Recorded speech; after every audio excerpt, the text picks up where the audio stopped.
I tell you about the next speaker, ladies and gentlemen, other than quite often referred to as that tall bloke who's always banging on about mobile, or the guy in the suit in mobile. Last year I won third place in the best speech by a Berney at a convention, and narrowly losing out to my younger son and his 1 hour explanation of how Minecraft works, but long way back in the voting for my daughter's epic rant on Dad, you just don't get Snapchat.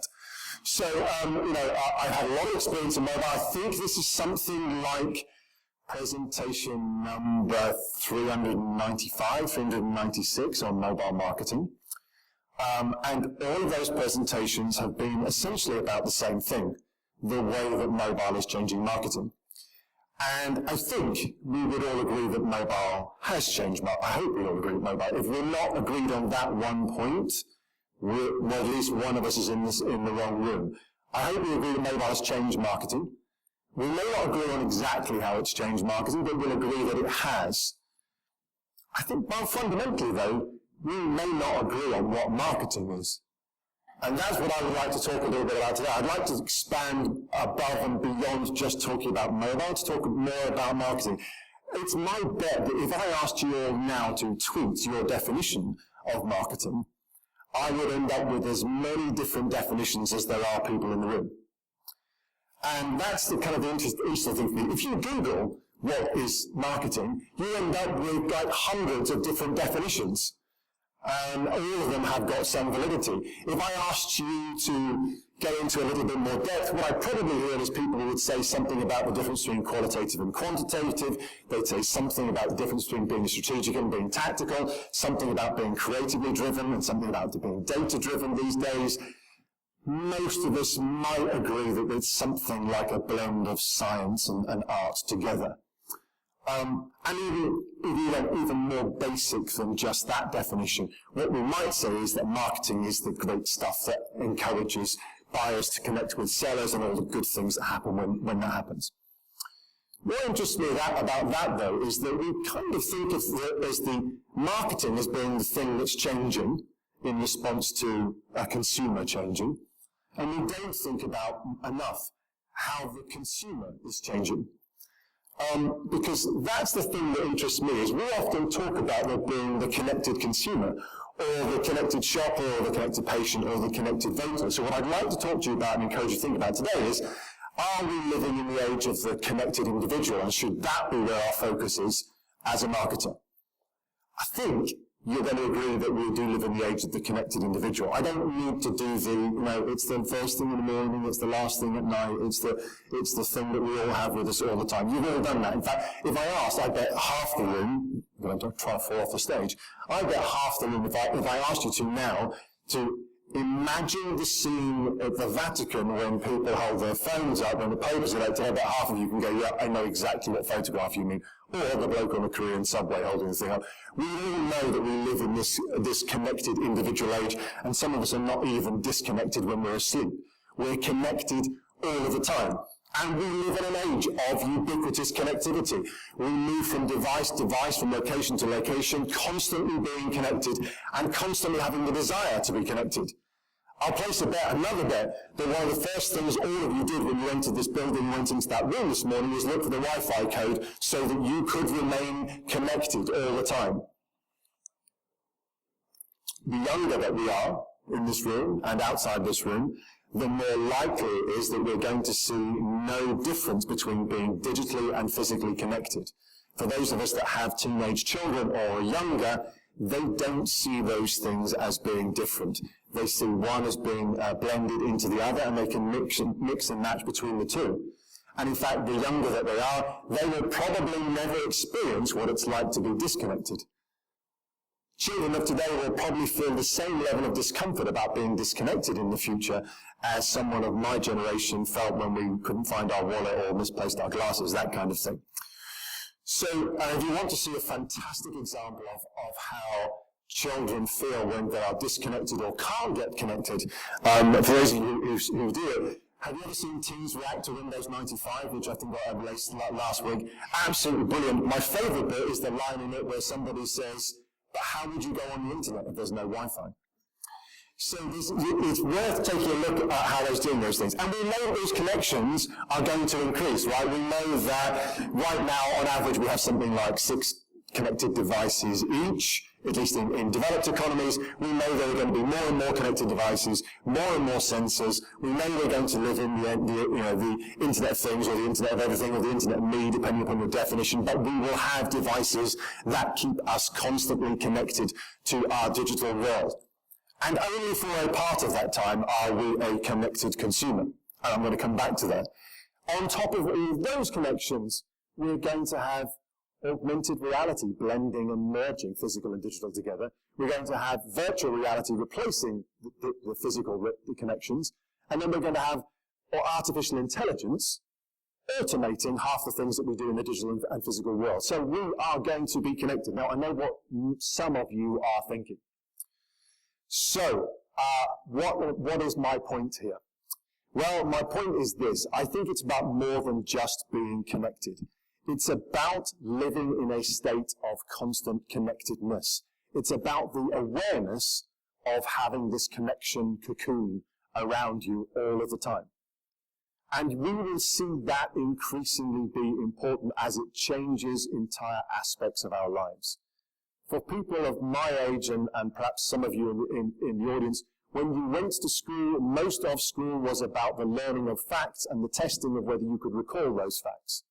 Teaching today is moving away from teaching people to recall facts and moving to understand the right questions to ask so that you can get to the facts, and then understanding and interpreting the answers to those facts. Because getting access to facts and history and information and anything you want to know is instantly available. Connectedness means that we change our mindset. I think that what mobile has done more than anything else is caused and enabled a irrevocable change in our minds as individuals. We know that in an instant we can tap and know, tap and engage, tap and find, tap and discover, tap and buy, tap and go anywhere through the use of our device. And some of you, when we did that table exercise, mentioned mapping and mentioned things that are a great blend of the physical and digital world. What does that mean for marketers? For me, it means that you have to have an almost Newtonian response. You have to have an opposite and equal reaction to the fact that we live in this age of connected consumers. Because if there are connected consumers, then there need to be connected brands, and you need to be connected marketers. What does that mean? That means that you need to create and develop brands that recognize the needs of the connected individual. And that's what I'm going to spend the rest of this time talking about. Because I think for only a fraction of our time are we connected consumers. And in fact, as Google put it, we have these micro moments. But the time in which we are connected consumers is getting smaller and smaller and smaller, enabled by mobile. Because if I said to you now, I think there's a great book everyone in this audience should read called The Circle by David Eggers, which talks about the future. You're nodding, you've read it already. Okay, so which talks about the future of where a sort of Google or Facebook company is going to go. I think all of you should read it. You can take out your mobile phone, tap on Amazon, 3 taps later, you've either stuck it in your wish list or you bought it, and you're still in the room. For the 6 hours that you may be here, you may have been a consumer for just 20 seconds of that time. So we need to recognize what have we got to do with this connected individual, not think about just the connected consumer, the connected shopper. So I think we have to create connected brands. A connected brand is one that recognizes that the brand experience is now a blend of physical and digital experiences in together. It's not one or the other. In fact, we had that fantastic presentation from Clara this morning, which gave us a view that, there is no such thing as a digital brand that doesn't have to think about the physical connections that it has around it. And I loved that explanation of it. So a physical brand that I have that has strong digital connections to me as well is something like British Airways. I travel and fly a lot, mostly use BA. Clearly it's a physical product, but they have a good online product, they have a good app, they have online boarding using mobile barcodes, and more of their planes now have Wi-Fi on board so that you can connect to the aerospace.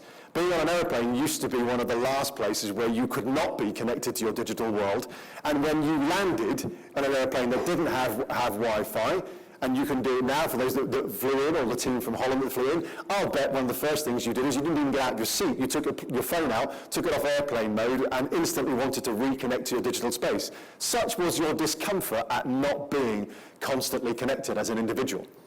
Amazon is my answer to one of the previous questions that were in there. That is a digital product that has a great physical experience, which is the delivery part of that.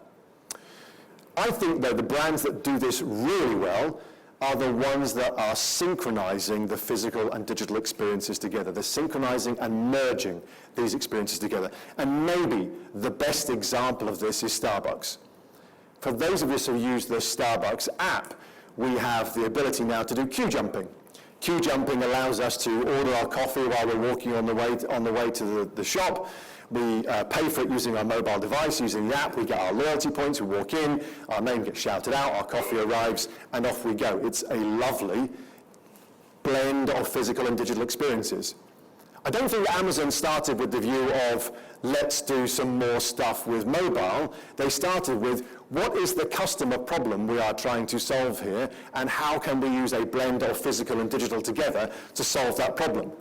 For me, on a personal basis, Strava is my favorite physical and digital interaction. It records every time I run and ride on my bike, no matter where I am in the world. I'm having a physical experience. I record it digitally. I share it digitally with other friends.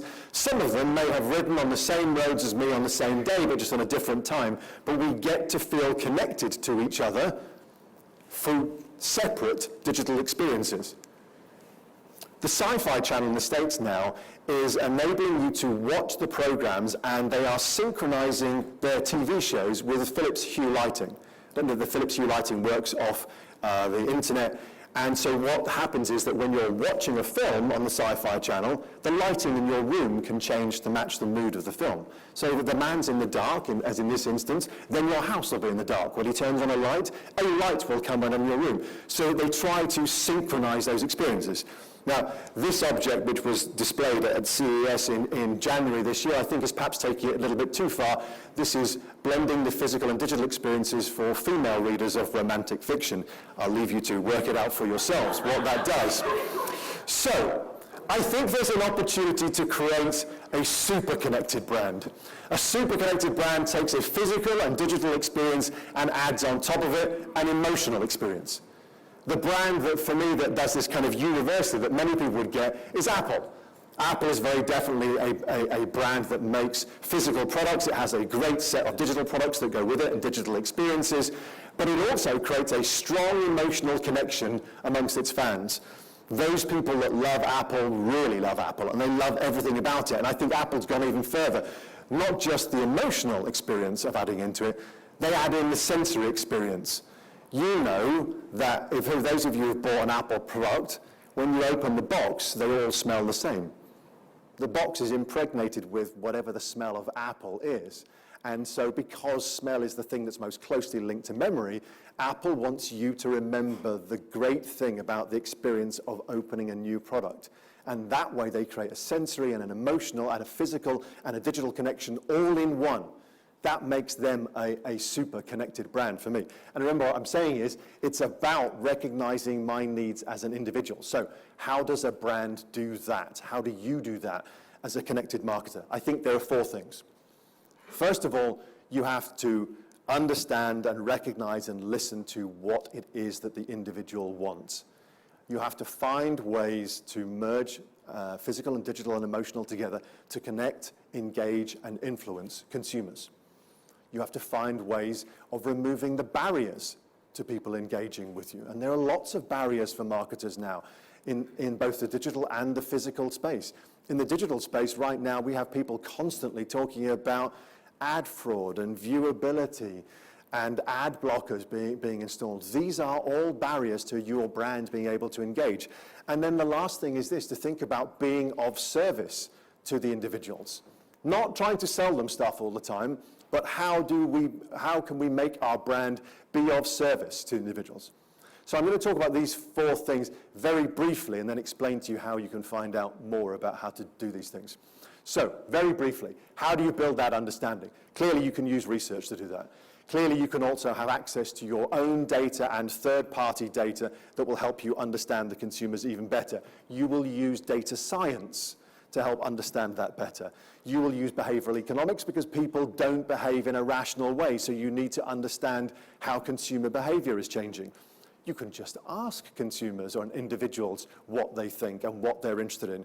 You can take all of those things together and wrap them up in journey and experience mapping to work out what is the right point in a consumer's or an individual's journey where you should engage with them and you should interact with them, and whether that should be physical, digital, or a blend or a merge of those two things together. How would you check if you were getting that right? Through things like social listening, through things like sentiment analysis, through things like using analytics. How do you connect and engage with people? There are lots of ways to do that. The first is recognizing there is no linear customer journey. No customer, no individual goes from awareness through to advocacy in a nice straight line like we would like them to. Everybody has their own individual journey. In fact, you have to find ways of using mobile within the shopping experience to direct them. And one of our speakers this afternoon is going to talk about how you do that. We need more personalization because we expect greater and greater levels of personalization in the services that we are delivering, both physical services and digital ones. That means we're going to have to manage an entire stack of technology, MarTech or marketing technology, as lots of people talk about it as. We're going to have to work that out. We're going to have to move away from segmenting our audience into great big blocks to using personas, which is an advancement on that. But eventually we'll get to this point of having to use individual profiles to recognize the individual and give them an individual physical and digital experience. And we will have to do that across every single channel, and we will have to be channel agnostic. Because a consumer and an individual does not make a view of your brand based upon picking one channel or the other. My view of any one brand is based upon every interaction, all the time, forever. Those are the things that will influence how I feel about your brand. And any one of those things can lift it up, and any one of those things can knock it down. We also have to think about inserting and being involved in engaging with individuals in the journey that they take. Not using our language from awareness to advocacy, but actually, how can I help my individual, my target individual, find things, choose things, try things, buy things, like things.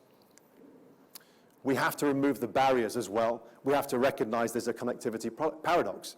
That means the more connected we become digitally, actually, the more isolated we can actually feel in the physical world. How do we deal with that on behalf of individuals? How do we take away that barrier? We have to make things simple, and we have to make things easy for them to do. Because actually what people do is they look for the most seamless and the most frictionless experience they can go. And then this final point here about being of service. That is about understanding, yes. It's about recognition of the individual when they re-engage with you. It's about automating that process so that you can use mobile to do the thing it does better than any other channel, which is deliver personalization at scale. Because that is the thing that it gives you, both reach and engagement at the same time. And we'll need more personalization, and we'll need to recognize contextual relevance, like the example that someone gave of that, the meat pack example, which I think many people will have seen of that highly personalized, highly contextualized service. And then this last point here, collecting all the data that allows you to do that should be about generating value for the individual, not value from the individual. And that's a huge difference in mindset, in the way in which you collect data. If your first thought is, how can I use this to add value to the life of my individual, then that will help you engage with them better. But it's not all going to be about data. There is still a huge role for imagination, and for creativity, and for storytelling. And so marketers are still going to have to blend science and art together to make this work in the world of the connected individual. Now, as a business, mCordis has just started down this kind of route of thinking about what it means to be a connected marketer. And next week, we will launch this website called The Connected Marketer. And we'd like to offer that to everybody to join in. We're kind of thinking it as a sort of open source thought leadership. We want to ask you to engage with us. Tell us how you can make some of this work better. Explain parts of that I can't explain, that I'm not an expert in. Tell me where I'm wrong. But get engaged. We want to start a conversation and do that. Again, I know what you're thinking. because you're thinking, well, that's just great for you. You're going to get loads and loads of thought leadership stuff which will benefit your business. And yes, it will.